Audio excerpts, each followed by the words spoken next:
कांग्रेस को इससे डील करने की क्या ज़रूरत है? राम जी की अगर लहर है देश में तो ये कोई बुरी बात तो है नहीं। बुरा तब होता जब नाथूराम की लहर होती। समझ रहे हैं? पहले ये तय कर लीजिए कि राम की लहर है कि नाथूराम की लहर है, पहले ये तय करना है।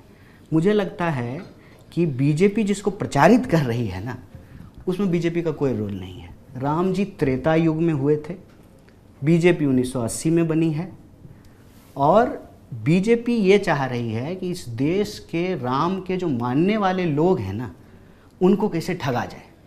मतलब नाम लिया जाए राम जी का और काम किया जाए नाथूराम का।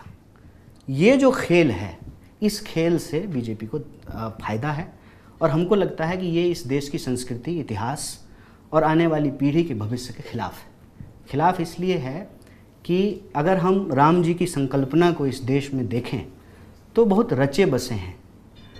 इंसानों के नाम हैं उनके नाम पर, जगह का नाम है उनके नाम पर।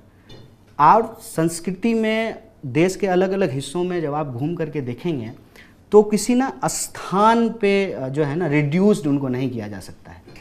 मतलब ये नहीं कि एक स्थान पे उनको रिड्यूस कर दिया जाए। जैसे दूसरे धर्मों में ये है कि कोई स्थान जो है वो सबसे इम्पोर्टेंट होता है। हिंदू धर्म में सब स्थान इम्पोर्टेंट होता है और सब भगवान इम्पोर्टेंट होते हैं।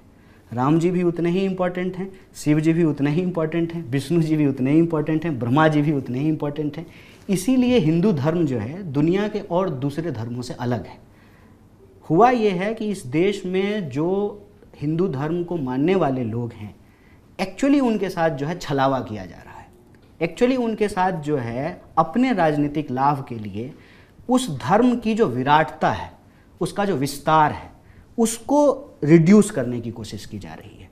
और राम जी की संकल्पना में कहीं भी किसी और से नफरत की कोई जगह नहीं है। तभी तो जब रावण का वध हुआ तो राम जी लक्ष्मण को बोले कि जाओ कुछ सीख लो।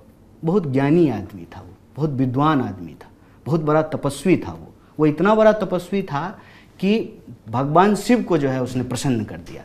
लक्ष्मण जी सीखने के लिए गए, लक्ष्मण जी जा कर के उसके सर के पास खड़े हो गए, तो जो है बेचारा आँख जो है अपना आँख ऐसे बंद कर लिया। लौट करके आए लक्ष्मण जी और राम जी को कहा कि वो तो कुछ बोला ही नहीं। तो राम जी ने कहा कि वो बोला, तुम सीख नहीं पाए। किसी से कुछ सीखना हो तो चरण के पास खड़ा होना चाहिए। पूरा का पूरा रामायण जो है, उसकी जो कहानियाँ हैं, उसमें समाज की स्थिति, उसकी समस्याएं, उसका निराकरण और जीवन जीने का एक आधार, नैतिक क्या है, अनैतिक क्या है, इसका जो है वर्णन किया गया है। इसमें चिंताजनक बात सिर्फ ये है कि नाम राम जी का लेकर के नाथूराम की जो सांप्रदायिकता है, जो बंटवारा है, पहचान के नाम पे समाज को बांटने की, लड़ाने की जो राजनीतिक चाल है, ये खतरनाक है।